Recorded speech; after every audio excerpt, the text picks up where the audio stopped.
Meus irmãos, muito boa noite, a graça e a paz do Senhor Jesus. Vamos abrir a palavra de Deus em Marcos, capítulo 16, a partir do verso 9.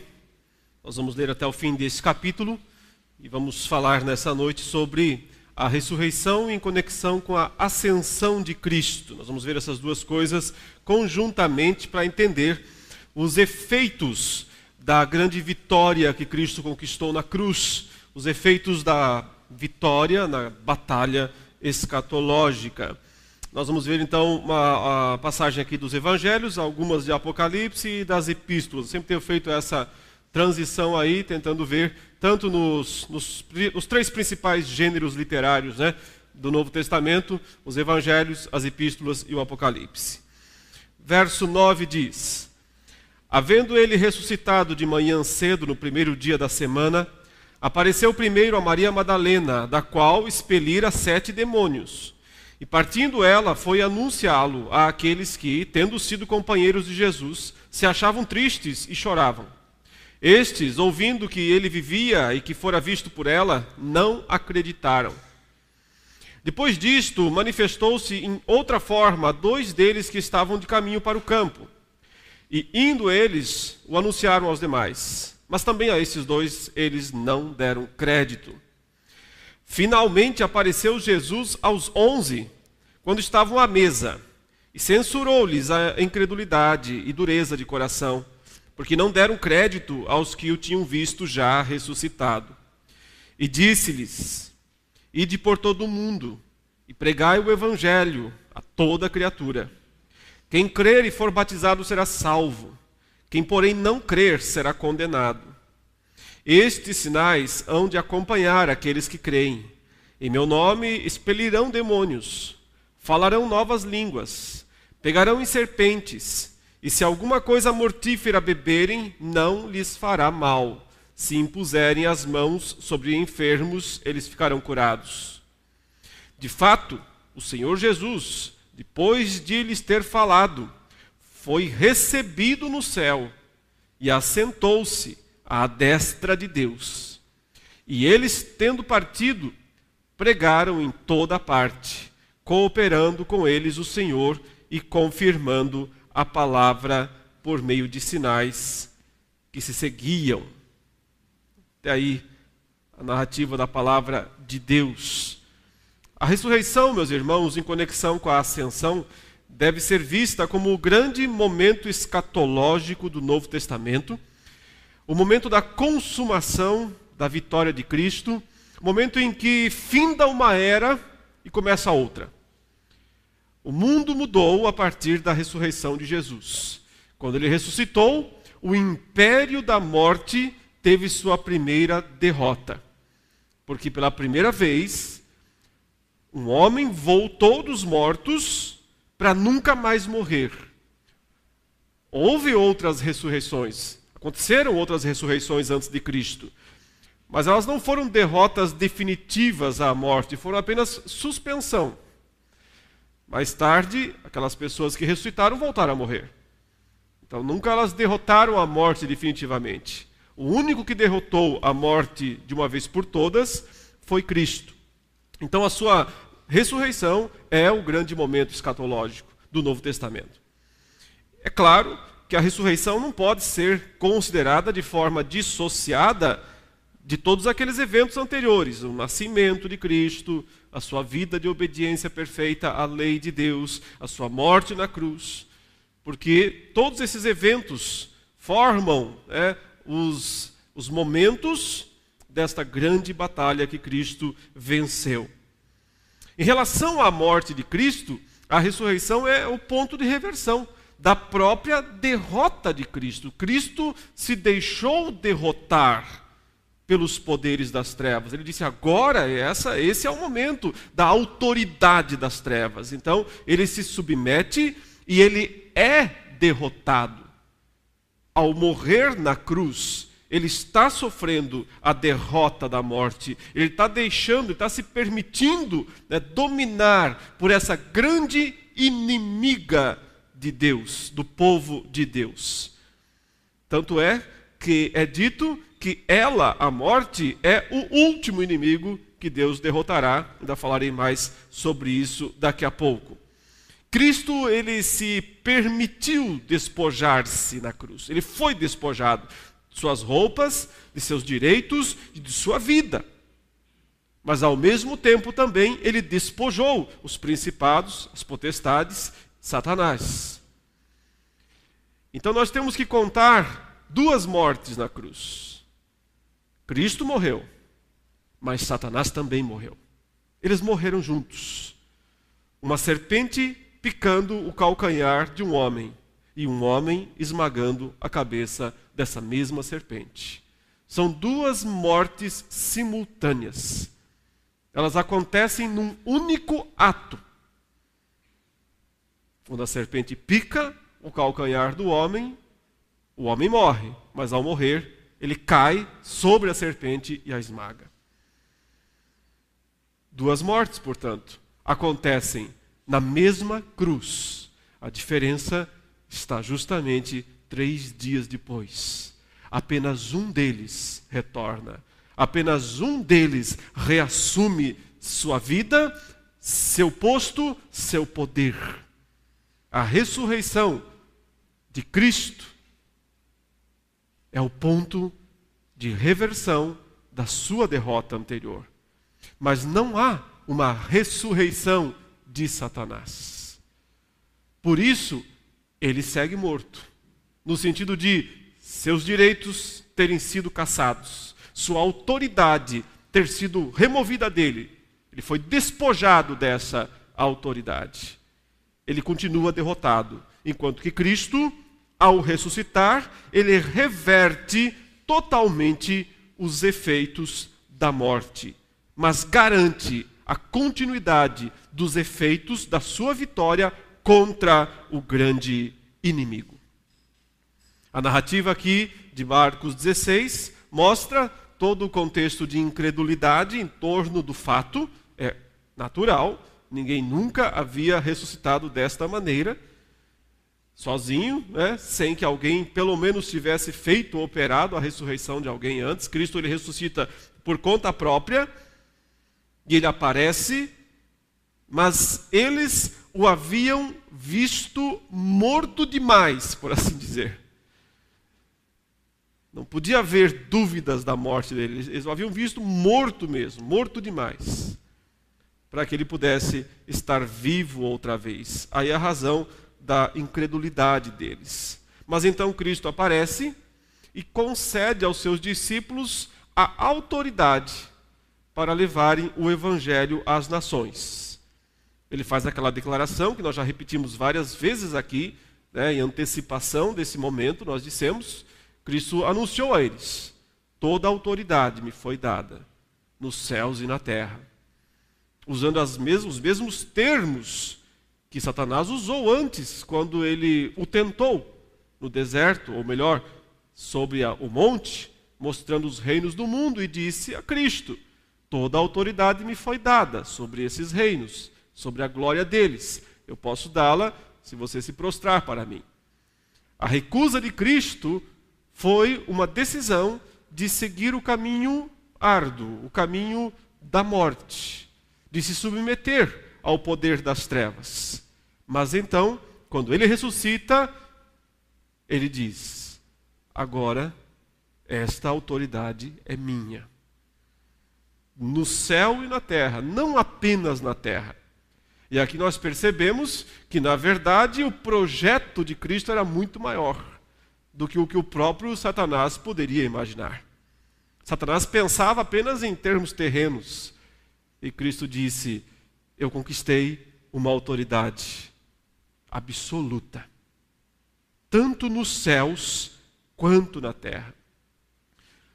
Esse momento, na verdade, em que ele conquista a autoridade tanto nos céus quanto na terra, tem que ser identificado como o momento da ascensão, quando ele volta para os céus. Marcos finaliza a narrativa falando isso.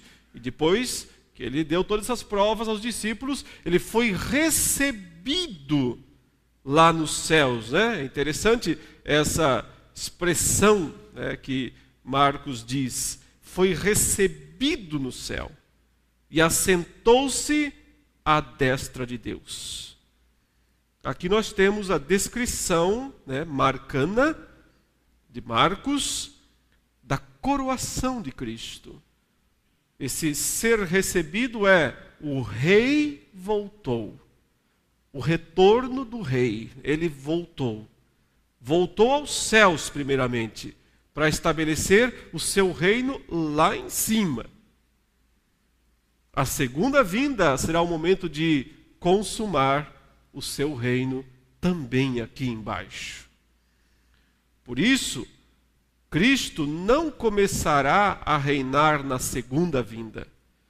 Ele começou a reinar na ressurreição e na ascensão, quando ele retornou para o céu. Ele retornou para o céu para garantir que os seus discípulos fossem eficientes, eficazes na obra de evangelizar o mundo. Ele voltou aos céus e então, de posse da autoridade suprema sobre céus e terra, ele concede à sua igreja o poder necessário para que ela cumpra a missão. É assim que começa o livro de Atos. Senhor, será esse o tempo em que restaures o reino a Israel? Mesmo após a ressurreição, os discípulos ainda estão pensando num reino localizado, pequenininho, numa nação, que eles pudessem ser príncipes, reis ali da nação. E Cristo diz: o meu reino é muito maior do que isso. Vocês vão receber poder ao descer sobre vós o Espírito Santo, e sereis minhas testemunhas em Jerusalém, Judeia, sim, porque Israel não está descartado, Israel não foi colocado para fora, Israel não foi extirpado do reino, em Jerusalém, na Judeia, mas Israel não é mais sinônimo de reino, porque o reino agora é muito maior do que isso. Então ele diz: e em Samaria, e até os confins da terra. Os discípulos então recebem em Atos 2, no dia de Pentecostes, o Espírito Santo, dessa forma nova. E eu já disse em que sentido aqui ela é nova. É justamente no sentido de capacitação, não de regeneração, mas de capacitação para serem testemunhas em Jerusalém, Judeia, Samaria e até aos confins da terra. Para exemplificar e garantir esse testemunho, eles recebem um dom específico, que não é nem o maior nem o menor dos dons, apenas ele é o estereótipo do que Deus está querendo demonstrar em Atos 2. Ele dá o dom de línguas, de falar as línguas das nações, as línguas dos povos. Que nações? Elas são mencionadas no verso 11 do capítulo 2 de Atos: partos, medos, elamitas, naturais da Mesopotâmia, do Ponto, da Ásia, da Frígia, da Panfilha, do Egito, de Cirene, judeus, prosélitos, romanos, cretenses, arábios, povos, nações, porque os discípulos tinham que ser testemunhas em Jerusalém, Judeia, Samaria, até os confins da terra. O dom de línguas é a prova que Deus está dando à sua igreja de que o reino agora não é mais nacionalista. O reino agora é internacional ou universal. Durante todo o livro de Atos, a igreja avança, às vezes porque quer avançar e às vezes porque Deus faz ela avançar por perseguições. E o livro de Atos finaliza Paulo pregando em Roma, na capital do mundo, para dizer: caiu a última barreira. Se alcançou a capital do mundo, alcançou o mundo. E assim, Deus mostrou o seu plano perfeito Mas agora cabe a nós observarmos com um pouco mais detalhes como exatamente Cristo foi coroado lá nos céus. E o que exatamente significa estar assentado à direita de Deus. E eu vou começar vendo algumas passagens de Apocalipse e depois das epístolas. Vamos para o capítulo 5 de Apocalipse.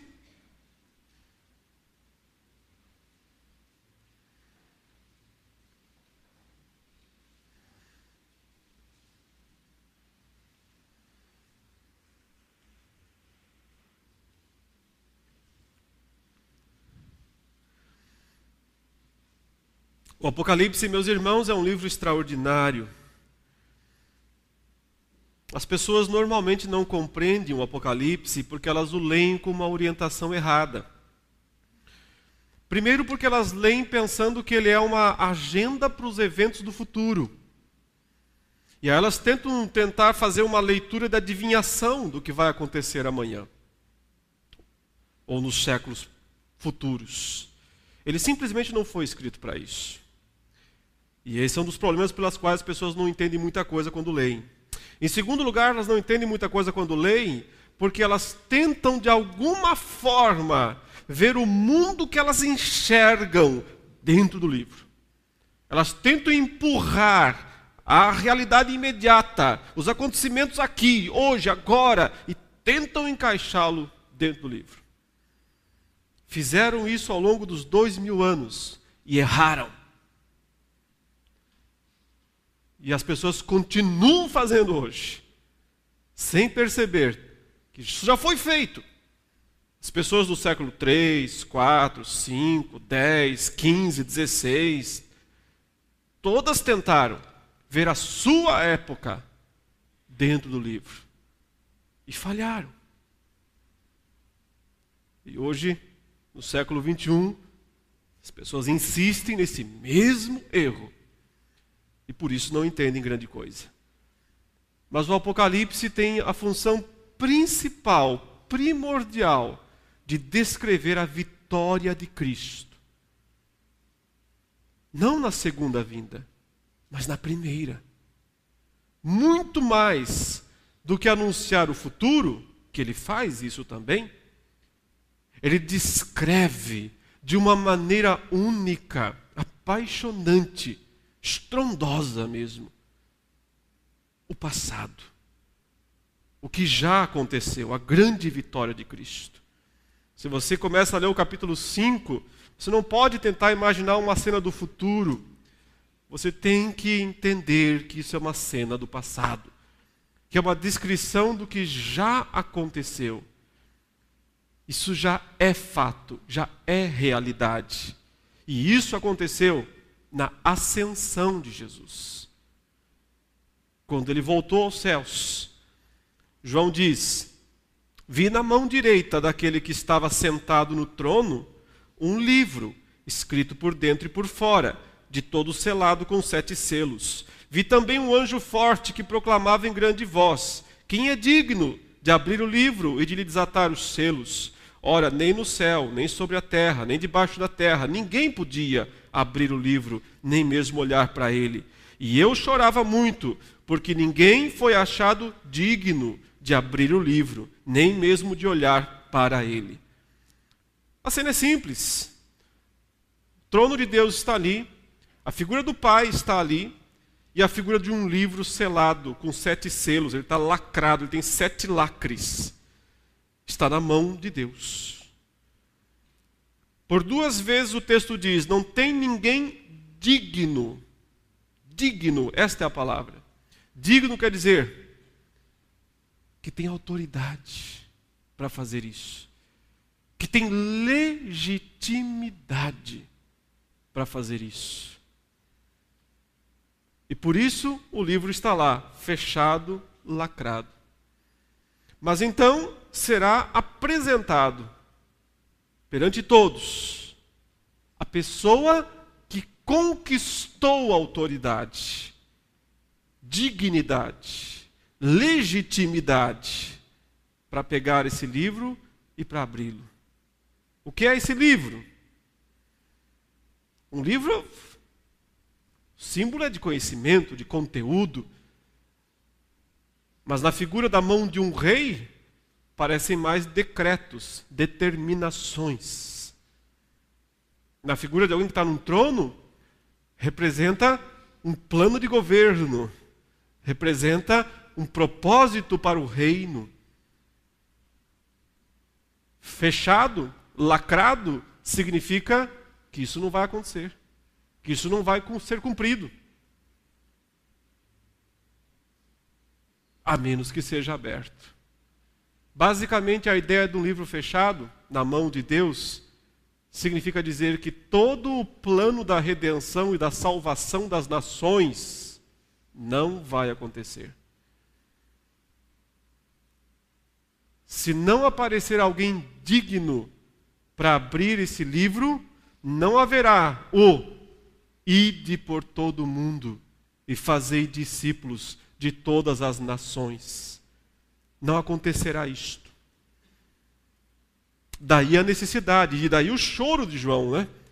Por perceber nessa visão que ninguém podia abrir. Mas então, para acabar o suspense, um dos anciãos apresenta o vencedor. Todavia, um dos anciãos me disse: não chores, eis que o leão da tribo de Judá, a raiz de Davi, venceu para abrir o livro e os seus 7 selos.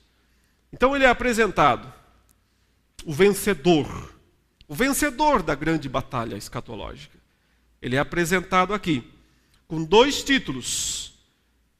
2 títulos que descrevem sua estirpe, sua dignidade de nascença. Ele é quem? O leão da tribo de Judá, ou seja, o prometido lá da bênção que Jacó fez ao seu filho Judá. Ou seja, ele está na família, ele está na tribo certa. Ele também é a raiz de Davi, é o prometido de Davi, o rei. Então ele está na família certa. A família de Davi.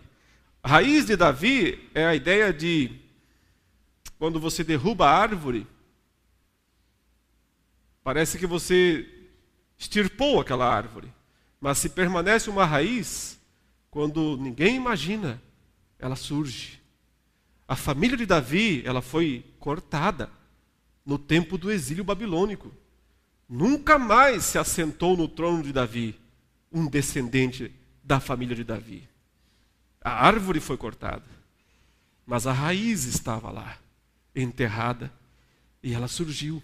Por isso ele é a raiz de Davi. Ou seja, ele tem dignidade real. Mas isso não seria suficiente. Isso não garantiria o direito, a legitimidade para abrir o livro e os seus 7 selos. Ele precisaria fazer algo mais, que é o que será descrito em breve.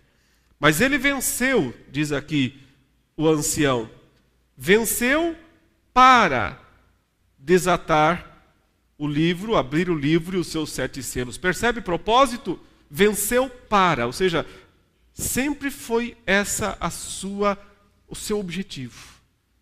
Desde que ele pôs o pé aqui nesse mundo, o objetivo era voltar lá em cima e pegar esse livro, para abrir esse livro. Por isso ele fez tudo o que ele fez. Então vem a descrição do vencedor. Então vi, no meio do trono e dos 4 seres viventes e entre os anciãos de pé, um cordeiro como tendo sido morto. Aqui está a razão última da sua dignidade. Não é só uma questão de estirpe, não é só estar na tribo certa, não é só estar na família certa, é ter sido o cordeiro certo, aquele que precisava morrer pelos pecados. Por isso ele aparece aí como um cordeiro que foi morto. E aqui nós temos um dos grandes paradoxos do Apocalipse, porque ao mesmo tempo ele é um cordeiro, o termo aqui, como tendo sido morto, é mais uma vez uma palavra só na língua grega, né? Que em português tem que usar umas 4 palavras para conseguir traduzir, né? Mas o sentido é que ele se apresenta como alguém que foi e ainda pode ser visto isso nele, violentamente assassinado. Os termos mais fortes possíveis para morte violenta. Um cordeiro que foi esfolado, violentamente morto, assassinado. É a cruz. Mas ao mesmo tempo, o texto diz, ele tinha 7 chifres, bem como 7 olhos, que são os 7 Espíritos de Deus. Você tem 3 setes aqui. E 7 em Apocalipse é o número perfeito. É um número que representa a plenitude. Se ele tem 7 chifres, chifres, tanto em grego quanto em hebraico, significa poder. Poder, força. Se ele tem 7 chifres, o que ele é? Todo poderoso. Mas ele não tem apenas 7 chifres, ele também tem 7 olhos. Para que serve o olho? Para ver, para enxergar. Se ele tem 7 olhos, o que ele é? Onisciente. Portanto, onipotente. Portanto, onisciente. E ele diz ainda que esses 7 olhos são os 7 Espíritos de Deus que vão por toda a terra. Então, o que mais ele é? Onipresente. Onipotente, onisciente, onipresente. E ao mesmo tempo, um cordeiro violentamente assassinado. Isso é paradoxo. Ele sempre se apresenta assim em Apocalipse, em poder, em glória, em majestade e em humildade, em fraqueza, em sofrimento. Ele reúne em si essas duas grandes paradoxais características. Verso 7, o momento sublime. A hora da coroação. Veio, pois, e tomou o livro da mão direita daquele que estava sentado no trono. E quando tomou o livro, os 4 seres viventes e os 24 anciãos prostraram-se diante do Cordeiro, tendo cada um deles uma harpa e taças de ouro cheias de incenso, que são as orações dos santos. Essa entrada de Cristo até a parte central do trono e essa tomada do livro, ela soa um pouco abrupta na linguagem, na literatura aqui. Talvez se esperava um pouco mais de reverência de alguém que se aproxima de tal lugar. Talvez se esperava que ele se apresentasse e esperasse que o Pai desse para ele o livro, mas o texto diz que ele entra e toma, pega, toma posse da bênção, se apropria este livro da mão direita de Deus. Mas ao contrário de querer explicar algum tipo de deselegância ou falta de educação da parte de Cristo, o que o texto quer dizer é, ele venceu para isso. Ele conquistou dignidade para isso. Pegar esse livro não é favor, é mérito. Ele não veio ali para receber um favor, ele veio ali para receber justiça. É o mérito dele. Por isso ele não precisa pedir. Por isso ele pega. E quando ele pega, no exato momento em que o livro passa para a mão dele, começa uma série de prostrações perante ele. Todos os seres celestes vão cair como dominó perante ele. Isso é reconhecimento de que agora quem reina é o Cordeiro. Agora quem reina é Cristo. Quando o Pai permite que o Filho pegue o livro, o Pai está dizendo, agora o reino é seu. Quem manda agora nos céus e na terra é você. E é por isso que todas as criaturas do céu então se prostram para Ele. Porque reconhecem a transferência de autoridade, a transferência de poder, a transferência do reino. Nesse exato momento, quem está reinando, tecnicamente, não é mais o Pai. Nesse exato momento, quem está reinando nos céus e na terra, tecnicamente, é o Cordeiro.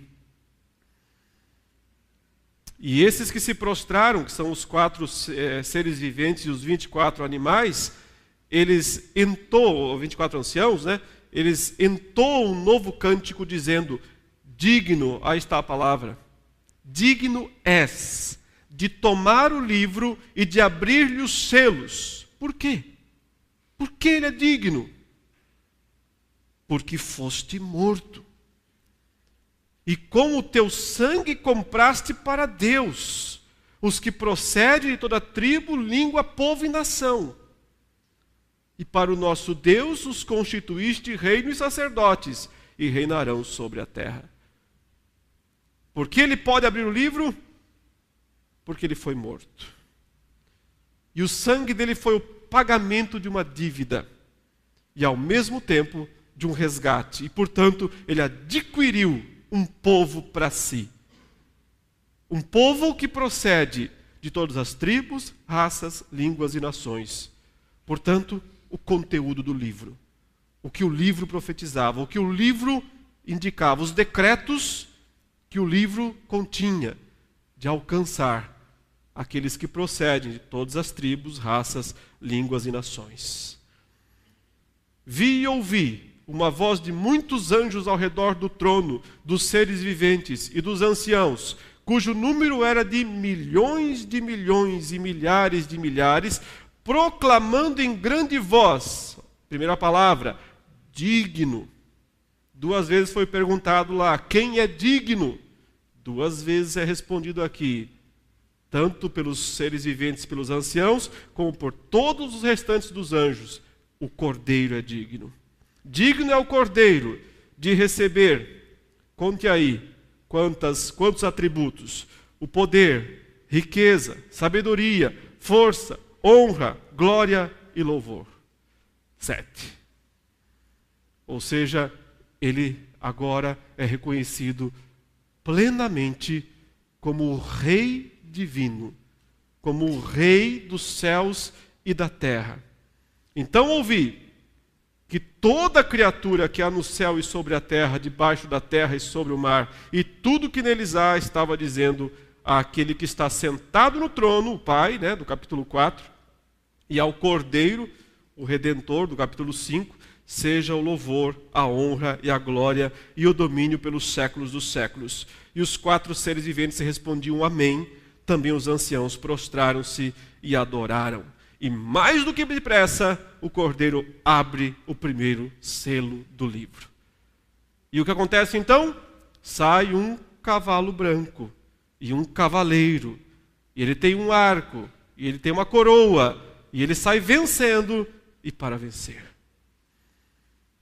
É a primeira ação do recém-coroado nos céus, Rei dos reis e Senhor dos senhores. É o primeiro ato de governo dele. É a primeira coisa que ele faz como soberano que recebeu do Pai o reino. Portanto, o que é? A vinda do anticristo? Não, isso não foi a primeira coisa que Cristo fez.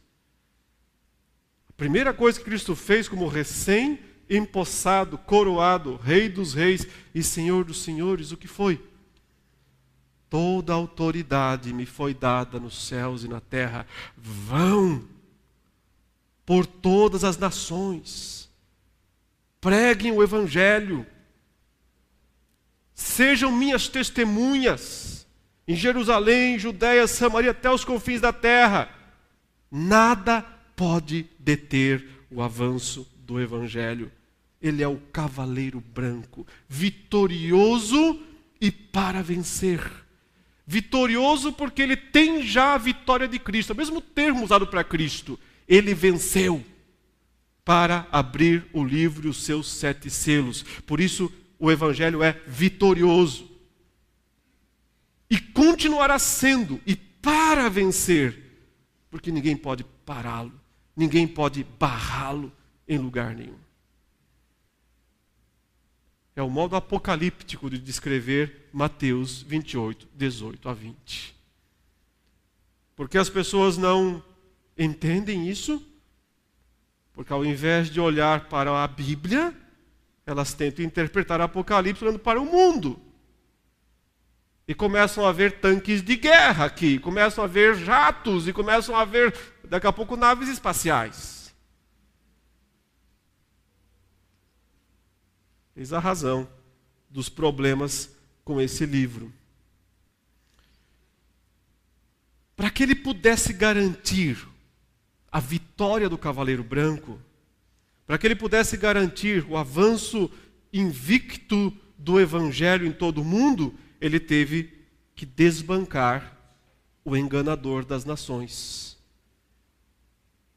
E a descrição desse momento está no capítulo 12. Nós vamos ver ainda agora, rapidinho, Apocalipse, capítulo 12.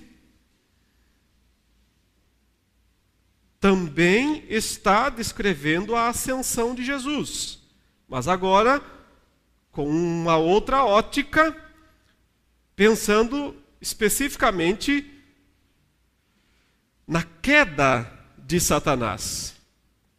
Nós já lemos os versos 1 a 5. O verso 5 diz assim: Nasceu-lhe, pois, um filho varão, que há de reger as nações com cetro de ferro, e o seu filho foi arrebatado para Deus até ao seu trono. Isso é a ascensão, mais uma vez. Ele resume aqui em 2 frases a vida inteira de Cristo. Nasceu e voltou. Desceu e subiu. Completa o V inteirinho. V é de Victor, né? É de vitória. É um símbolo do cristianismo, o V. É um símbolo de Cristo. Por quê? Porque ele tem uma perna que desce e uma que sobe, certo? Então, é a estrutura de vários textos bíblicos. Por exemplo, Cristo não usou, não julgou como usurpação o ser igual a Deus, antes a si mesmo se esvaziou, tornando-se em forma humana, forma de servo, foi obediente até a morte e morte de cruz. Ou seja, você vê os degrauzinhos? Ele vai descendo, descendo, descendo, descendo, descendo. Aí ele começa a subir. Pelo que Deus o exaltou sobremaneira. Ele deu um nome que está acima de todo nome, para que o nome dele se dobre todo o joelho, no céu, na terra, debaixo da terra, e toda língua confesse que Jesus Cristo é o Senhor, para a glória de Deus, o Pai. Isso é um V completo. O credo apostólico que foi lido aqui é isso também. Nasceu da Virgem Maria, padeceu sob Pôncio Pilatos, foi crucificado, morto, sepultado, desceu ao Hades, ressurgiu dos mortos ao 3º dia, subiu aos céus, à direita de Deus, de onde há de vir para julgar os vivos e os mortos. A ideia de uma perna desce, outra perna sobe. E aqui nós temos exatamente isso, Nasceu-lhe um filho varão, que há de reger as nações, e o seu filho subiu. Foi arrebatado até ao seu trono. Aquele outro texto também de 1 Timóteo 3,16, grande é o mistério da piedade. Aquele que foi manifestado na carne, justificado em espírito, pregado entre os gentios, contemplado por anjos, pregado entre os gentios, crido no mundo, recebido na glória. É um V também. Então, é um dos estilos literários do Novo Testamento para descrever Cristo, Por isso que os símbolos, o peixinho lá, o ictus, abreviaturas, os cristãos tinham essas coisas para poder gravar mais facilmente o que Cristo fez. Mas ele subiu aos céus e o resultado direto foi o verso 7. Houve peleja no céu. Miguel e os seus anjos pelejaram contra o dragão, também pelejaram o dragão e seus anjos, todavia não prevaleceram, nem mais se achou no céu o lugar deles. E foi expulso o grande dragão, a antiga serpente, que se chama Diabo e Satanás, o sedutor de todo o mundo. Sim, foi atirado para a terra, e com ele os seus anjos. Então ouvi grande voz do céu proclamando: agora veio, veja os termos aí, né? A salvação, o poder, o reino do nosso Deus e a autoridade do seu Cristo. Pois foi expulso. Quem? O acusador de nossos irmãos, o mesmo que os acusa de dia e de noite diante do nosso Deus. Eles, pois, o venceram por causa do sangue do Cordeiro e por causa da palavra do testemunho que deram. Ou seja, não basta apenas se dizer crente para se beneficiar do sacrifício de Cristo e da absolvição jurídica que ele conquistou. Também tem que ser testemunha. E mesmo em face da vida não amaram a própria vida. Por isso, em face da morte não amaram a própria vida. Por isso festejai aos céus, e vós os que neles habitais. Ai da terra e do mar, pois o diabo desceu até vós, cheio de grande cólera, sabendo que pouco tempo lhe resta. A derrota de Satanás no céu é apenas o resultado, a consequência da sua derrota na cruz. Se ele não tivesse sido derrotado na cruz, ele não podia ser expulso do céu. Se ele não tivesse sido calado por Cristo lá na cruz, se Cristo não tivesse despojado ele e todos os seus principados e potestades, essa batalha nem aconteceria, essa expulsão não haveria. Então foi necessário Cristo fazer o V completo, né? Descer até a terra e retornar até os céus para concretizar a sua vitória. Então há a expulsão de Satanás. O que Miguel, na verdade, faz aqui é apenas cumprir um mandato de despejo. Chegou a hora de tirar dali esse usurpador. Mas mesmo um mandato de despejo, ele tem que ser legal. Ele tem que cumprir a lei. Ele tem que ser juridicamente perfeito. Cristo conquistou isso através da sua vida, morte e ressurreição. Você quer ver como é que isso aqui é descrito agora em epístolas? Porque estamos em textos apocalípticos, né? Agora veja como isso é descrito nas epístolas. E agora a gente vai ver de forma um pouco mais rápida várias passagens. Antes das epístolas, Atos 2, 32 a 36. Atos 2, 32 a 36. Primeiro sermão de Pedro em Pentecostes. Ele cita o Salmo 110 e diz: a este Jesus Deus ressuscitou, do que nós somos testemunhas. Exaltado, pois, à destra de Deus, tendo recebido do Pai a promessa do Espírito Santo, derramou isto que vedes e ouvis. Porque Davi não subiu aos céus, mas ele mesmo declara: disse o Senhor ao meu Senhor: assenta-te à minha direita, até que eu ponha os teus inimigos por estrado dos teus pés. Esteja absolutamente certa, pois toda a casa de Israel, de que a este Jesus que vós crucificastes, Deus o fez Senhor e Cristo. Quando? Quando ele ressuscitou e voltou. Quando se assentou à direita de Deus. Ele foi feito Senhor e Cristo. Recebeu do Pai a promessa. O Pai passou para ele: administra aí, agora é por tua conta. Então ele derramou o Espírito Santo sobre os apóstolos para que eles pudessem fazer a missão, né? Liberou o cavaleiro branco, liberou o primeiro selo. O que ele vai fazer? Ele vai reinar até esmagar todos os inimigos que ainda faltam.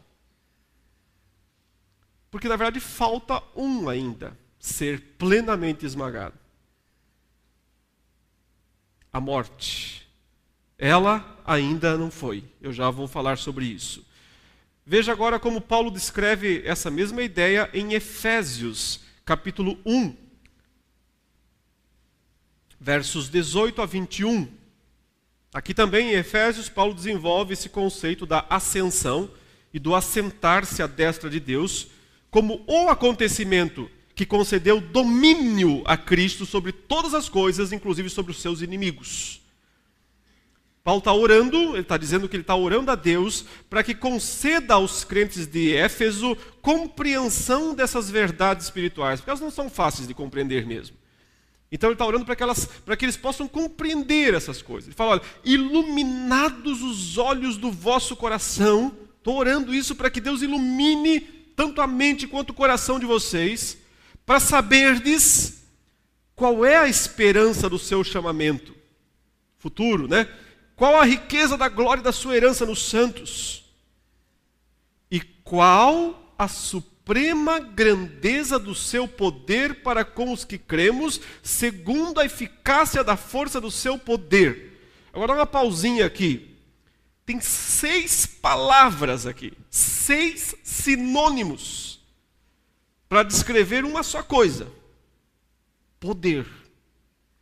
Ele fala, qual é suprema grandeza do seu poder, eficácia da força do seu poder. Esse último poder é diferente do primeiro, no grego são palavras diferentes. São 6 palavras diferentes para descrever uma mesma coisa. Acho que ele estava querendo enfatizar, né?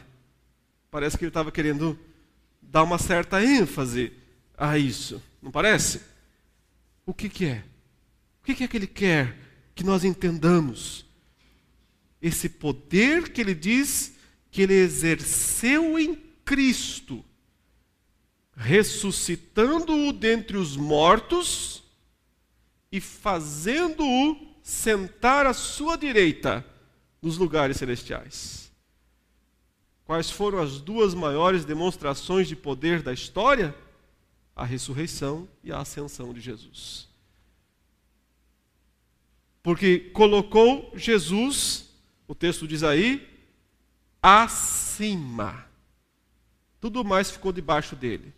Acima de todo principado, potestade, e poder, e domínio, e de todo nome que se possa referir, não só no presente século, mas também no vindouro. Não é no futuro que Cristo vai reinar. Ele já está reinando. Ele já está acima de todo poder, de todo nome, de toda autoridade. Isso já é realidade.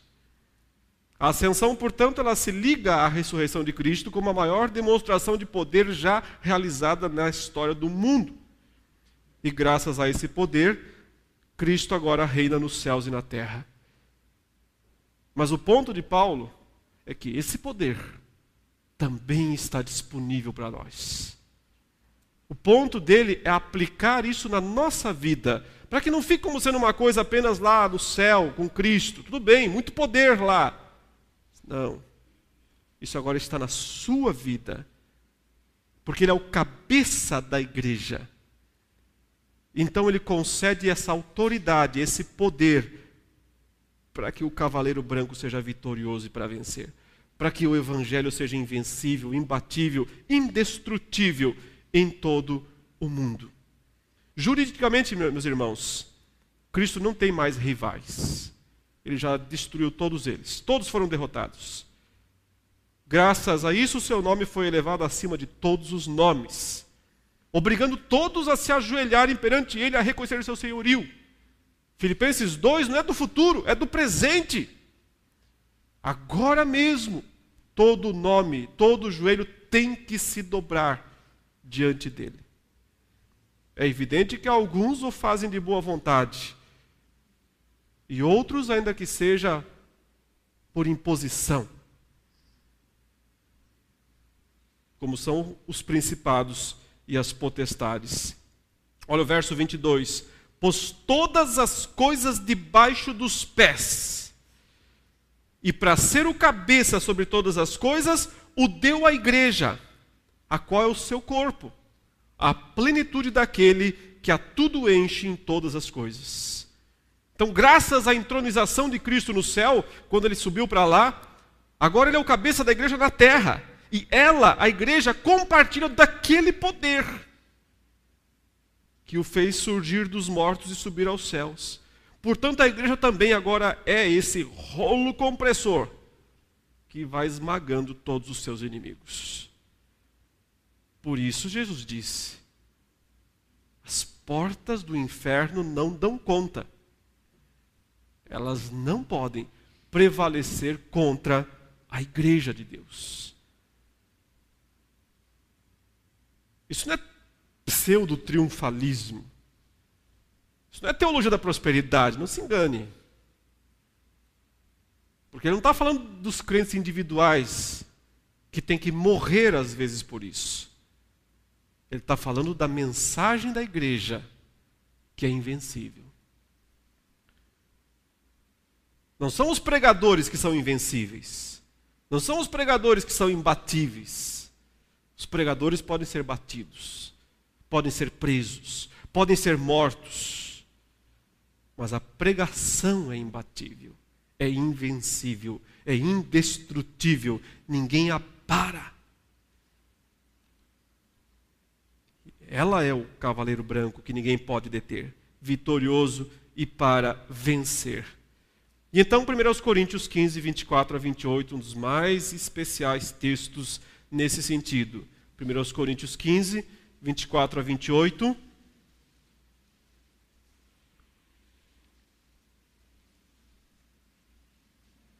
E então virá o fim. Quando? Quando ele devolver o reino ao Pai. Quando ele entregar o reino ao Deus e Pai. Quando devolver o livro. E quando é que isso vai acontecer? Quando houver destruído todo o principado, bem como toda a potestade e poder, que é o estilo de lançá-los no lago de fogo. Porque convém que ele reine até que haja posto todos os inimigos debaixo dos pés. O último inimigo a ser destruído é a morte. Porque todas as coisas sujeitou debaixo dos pés. Isso já é realidade. Mas quando diz que todas as coisas lhe estão sujeitas, certamente exclui aquele que tudo lhe subordinou, aquele que deu o livro. Quando, porém, todas as coisas lhe estiverem sujeitas, então o próprio Filho também se sujeitará àquele que todas as coisas lhe sujeitou, para que Deus seja tudo em todos. Esse texto é muito especial, né? Porque ele está nos dizendo quando é que começa e quando é que termina o reino de Cristo. Esse reinado tem início e fim. Quando é que ele pegou o livro e quando é que ele vai devolver o livro ao Deus e Pai. E quando é? Muitos irmãos, e eu os respeito, evidentemente, na sua fé, pensam que Cristo vai começar a reinar quando ele voltar, na segunda vinda. Que então vai haver um milênio de 1000 anos aqui na terra, e que só no final, então, desses 1000 anos, Cristo vai então devolver o reino ao Pai. Mas o texto está dizendo que ele vai reinar até que o último inimigo seja morto, destruído. E o último inimigo é a morte. A morte é destruída quando Cristo volta. Quando a igreja ressuscita, quando todo o povo de Deus ressuscitar na segunda vinda de Jesus, acabou o reino de Jesus, não começou. A segunda vinda de Cristo não é o começo do seu reino, é o fim dele. É quando ele conclui a sua tarefa, a sua obra, o seu trabalho, derrota o último inimigo, que é a morte, ressuscita a igreja, portanto, ele é as primícias, a igreja é a colheita, que é o que Paulo está falando aqui no capítulo 15. Ressuscitou a igreja, mandou todos os principados e potestades para o lago de fogo. O filho diz: pronto, papai, pega o livro aí de volta. Encerrei o trabalho. Não há mais o que fazer. Não há mais inimigo para ser derrotado. Não há mais inimigo para ser esmagado. Então ele se sujeita ao Pai, para que Deus seja tudo em todos. Cristo, meus irmãos, portanto, já derrotou e despojou os principados e potestades na cruz. Mas eles não foram ainda banidos para o local da eterna condenação. Do mesmo modo, Cristo já derrotou a morte em si mesmo na ressurreição. Porém, ela ainda não foi removida da criação de Deus. Portanto, sua tarefa agora é a de consumar esta vitória. O sentido em que isso é um processo deve-se exclusivamente ao fato de que o método de expansão do reino é a pregação do Evangelho, através do testemunho dos discípulos. Por isso é permitido ainda que esses inimigos fiquem neste mundo, apesar da derrota deles já ter acontecido. Eles aguardam apenas a execução conquistada por Cristo. Hebreus 10, 12 e 13 também fala isso. Jesus, porém, tendo oferecido para sempre um único sacrifício pelos pecados, assentou-se à destra de Deus, aguardando daí em diante até que seus inimigos sejam postos por estrado dos seus pés. O que todas essas passagens e muitas outras que ainda não pude ler falam para nós? Quão importante foi a ascensão de Jesus. Como isso é fundamental. A subida dele aos céus, o início do reino, o início do pôr todos os inimigos debaixo dos pés. Como isso tem implicações práticas para nós, que somos seus discípulos, capacitados a viver uma vida vitoriosa. E viver uma vida vitoriosa não é uma vida mundanamente vitoriosa, mas uma vida espiritualmente vitoriosa. Significa compartilhar da autoridade de Cristo aqui nesse mundo, de ser um embaixador de Cristo. E se somos embaixadores é porque o reino já existe. Nós somos embaixadores de um reino que não é este mundo. Ainda não. Cabe, portanto, a nós usarmos a autoridade, o poder que Cristo conquistou para nós.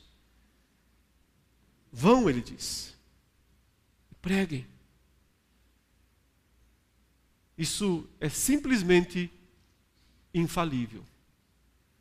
Ninguém pode deter. Ninguém pode impedir. A mensagem do Evangelho cumprirá seu papel até o último dia. E quando o último eleito for salvo, então virá o fim. Mas até lá, a nossa tarefa não acabou. Por isso, escatologia é algo extremamente prático. Entender essas coisas muda o modo como vemos o mundo. Muda o modo como vemos a igreja. Muda o modo como esperamos o futuro. Mas especialmente, muda nossas ações no presente. Oremos. Te pedimos a graça, Senhor Deus, de sermos tuas testemunhas. Concede-nos a autoridade, o poder de Jesus Cristo, nosso Senhor, para que nós sejamos testemunhas fiéis e verdadeiras, como Cristo é. E deste modo, participarmos dessa tão honrosa missão. Concede, Senhor, que nós sejamos eficientes, eficazes no nosso testemunho, que nós não envergonhemos o Evangelho e nem nos envergonhemos dele, porque ele é o poder de Deus para a salvação de todo o que crê. Dá-nos ânimo, ousadia, poder, para sermos proclamadores desta mensagem santa, a única que pode redimir o homem dos seus pecados. Muito obrigado, Senhor Deus, porque o Senhor tem feito isso na vida de tantos irmãos e irmãs aqui. E que o Senhor continue a usá-los para a tua própria glória. Em nome de Jesus. Amém.